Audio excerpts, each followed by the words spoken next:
America ਦੇ ਰਾਸ਼ਟਰਪਤੀ Donald Trump ਤੇ ਪੀਐਮ ਮੋਦੀ ਦੇ ਵਿਚਕਾਰ ਫੋਨ ਤੇ ਗੱਲਬਾਤ ਹੁੰਦੀ ਹੈ ਤੇ ਅਜਿਹੇ ਦੇ ਵਿੱਚ ਇੱਕ ਵੱਡੀ ਡੀਲ ਹੁੰਦੀ ਹੈ। ਇੱਕ ਟ੍ਰੇਡ ਡੀਲ ਜਿਸ ਦੇ ਫਾਇਦੇ ਕੇਂਦਰ ਸਰਕਾਰ ਦੇ ਵੱਲੋਂ ਲੋਕਾਂ ਨੂੰ ਦੱਸੇ ਜਾ ਰਹੇ ਨੇ, ਲੇਕਿਨ ਇਸ ਦੇ ਨੁਕਸਾਨ ਅੱਜ ਅਸੀਂ ਤੁਹਾਨੂੰ ਇਸ ਵੀਡੀਓ ਦੇ ਵਿੱਚ ਦੱਸਾਂਗੇ।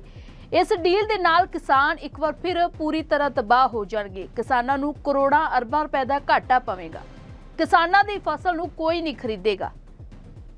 ਹਾਲਾਂਕਿ ਤੁਹਾਡੀ ਰਸੋਈ ਦੇ ਵਿੱਚ ਵੀ ਜੋ ਦੁੱਧ ਆਉਂਦਾ ਹੈ ਉਹ ਵੀ ਅਮਰੀਕਾ ਤੋਂ ਆਏਗਾ, ਯਾਨੀ ਕਿ ਅਮਰੀਕੀ ਦੁੱਧ ਤੁਸੀਂ ਪੀਓਗੇ। ਲੇਕਿਨ ਸਾਡੇ ਕਿਸਾਨ ਜਿਹੜੇ ਮਿਹਨਤ ਕਰ ਰਹੇ ਨੇ, ਪਸ਼ੂ ਪਾਲਕ ਨੇ, ਜਾਂ ਫਿਰ ਜੋ ਕਿਸਾਨ ਖੇਤਾਂ ਦੇ ਵਿੱਚ ਮਿਹਨਤ ਕਰਦੇ ਨੇ, ਉਹਨਾਂ ਦੀ ਮਿਹਨਤ ਮਿੱਟੀ ਹੋ ਜਾਵੇਗੀ।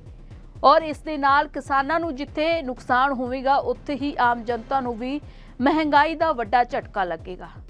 ਰੂਸ ਤੋਂ ਤੇਲ ਬੰਦ ਕਰਨਾ ਹੋਵੇਗਾ ਔਰ ਵੈਨਜ਼ੂਏਲਾ ਤੋਂ ਤੇਲ ਖਰੀਦਣਾ ਹੋਵੇਗਾ।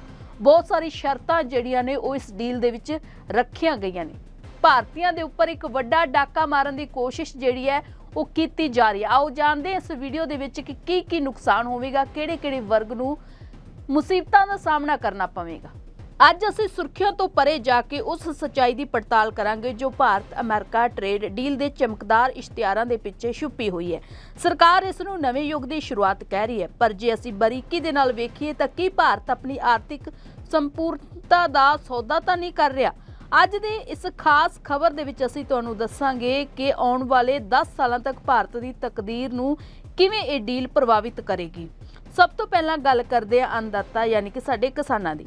ਇਸ ਡੀਲ ਦੇ ਤਹਿਤ ਭਾਰਤ ਨੇ ਅਮਰੀਕੀ ਡੇਅਰੀ ਅਤੇ ਪੋਲਟਰੀ ਉਤਪਾਦਾਂ ਦੇ ਲਈ ਬਾਜ਼ਾਰ ਖੋਲ੍ਹਣ ਦੀ ਸਹਿਮਤੀ ਦਿੱਤੀ ਹੈ।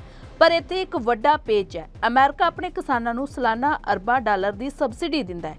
ਜਦੋਂ ਸਸਤਾ ਸਮਾਨ ਭਾਰਤ ਆਵੇਗਾ ਤਾਂ ਸਾਡਾ ਉਹ ਕਿਸਾਨ ਜਿਸ ਦੇ ਕੋਲ ਸਿਰਫ 2 ਏਕੜ ਜ਼ਮੀਨ ਹੈ ਉਹ ਅਮਰੀਕੀ ਕਾਰਪੋਰੇਟ ਖੇਤੀ ਦਾ ਮੁਕਾਬਲਾ ਕਿਵੇਂ ਕਰੇਗਾ? ਕੀ ਇਹ ਸਾਡੇ ਪੇਂਡੂ ਅਰਥਚਾਰੇ ਦੀ ਰੀੜ੍ਹ ਦੀ ਹੱਡੀ ਤੋੜਨ ਦੀ ਤਿਆਰੀ ਹੈ? ਦੂਜਾ ਮੁੱਦਾ ਹੈ ਊਰਜਾ ਸੁਰੱਖਿਆ। ਇਸ ਸਮਝੌਤੇ ਦੀ ਇੱਕ ਅਣਲਿਖੀ ਸ਼ਰਤ ਰੂਸ ਤੋਂ ਦੂਰੀ ਬਣਾਉਣਾ ਹੈ। ਰੂਸ ਯਾਨੀ $60 ਪ੍ਰਤੀ ਬੈਰਲ ਤੋਂ ਘੱਟ ਤੇ ਤੇਲ ਦੇ ਰਿਹਾ ਹੈ। ਹੁਣ ਅਮਰੀਕਾ ਤੋਂ ਮਹਿੰਗੀ LNG ਅਤੇ ਤੇਲ ਖਰੀਦਣ ਦਾ ਮਤਲਬ ਹੈ ਕਿ ਭਾਰਤ ਦਾ ਕਰੰਟ ਅਕਾਊਂਟ ਡੈਫਿਸਿਟ ਵਧੇਗਾ।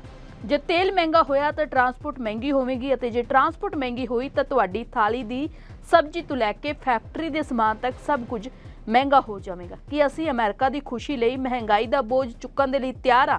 ਇਸ ਡੀਲ ਦੇ ਵਿੱਚ ਇੱਕ ਬਹੁਤ ਹੀ ਤਕਨੀਕੀ ਪਰ ਖਤਰਨਾਕ ਬਿੰਦੂ ਹੈ, ਡਾਟਾ ਲੋਕਲਾਈਜੇਸ਼ਨ।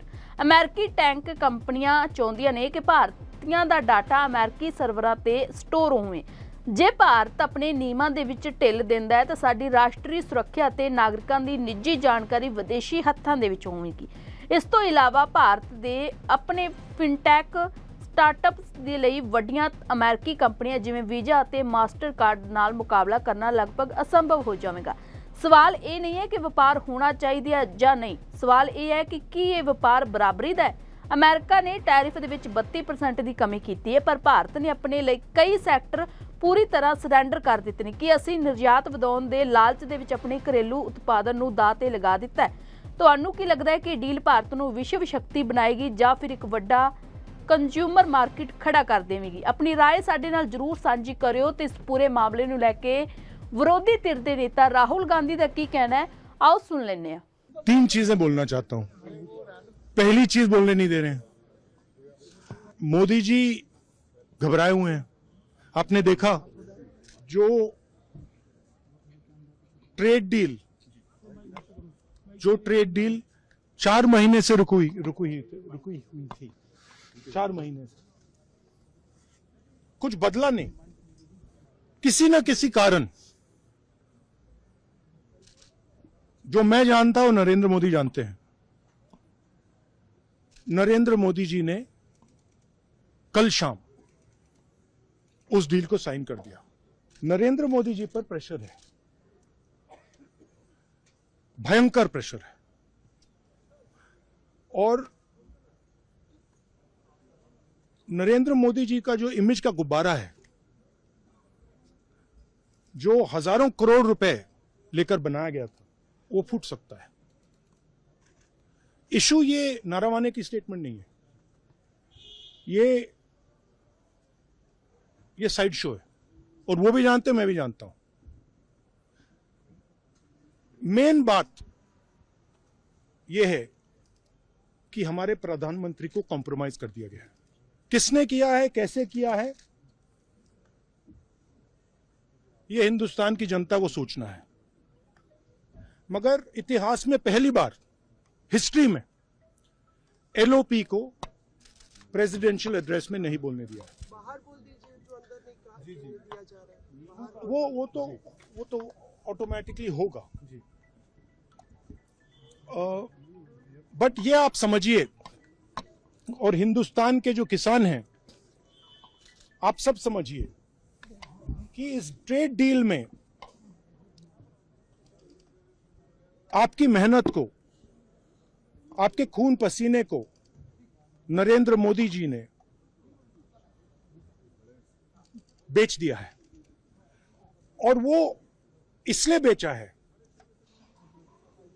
क्योंकि ये कॉम्प्रोमाइज्ड है। सिर्फ आपको नहीं बेचा है, देश को बेचा है। इसीलिए मुझे वहां नहीं बोलने दे रहे। नरेंद्र मोदी जी डरे हुए हैं क्योंकि जिन लोगों ने उनकी इमेज बनाई है वो अब उस इमेज को फोड़ने लगे हैं। एक अदानी जी पर केस है यूनाइटेड स्टेट्स में। वो अदानी जी को टारगेट नहीं कर रहा है, वो नरेंद्र मोदी के फाइनेंशियल स्ट्रक्चर को टारगेट कर रहा है। एक वो है। दूसरा है एप्स्टाइन फाइल्स। एप्स्टाइन फाइल्स में अभी और माल है, वो अभी रिलीज नहीं हुआ है। इसीलिए इस दबाव में आकर एप्स्टाइन फाइल्स में जो है, जो पूरा देश जानना चाहता है मगर अभी अमेरिका ने रिलीज नहीं किया है। और दूसरा जो अदानी जी पर केस है, जो एक्चुअली मोदी जी पर केस है, क्योंकि वो बीजेपी का फाइनेंशियल स्ट्रक्चर है, मोदी जी का फाइनेंशियल स्ट्रक्चर है। तो ये दो प्रेशर पॉइंट्स हैं। और आप ये बात समझ लो, देश ये समझ ले कि प्रधानमंत्री कॉम्प्रोमाइज्ड है।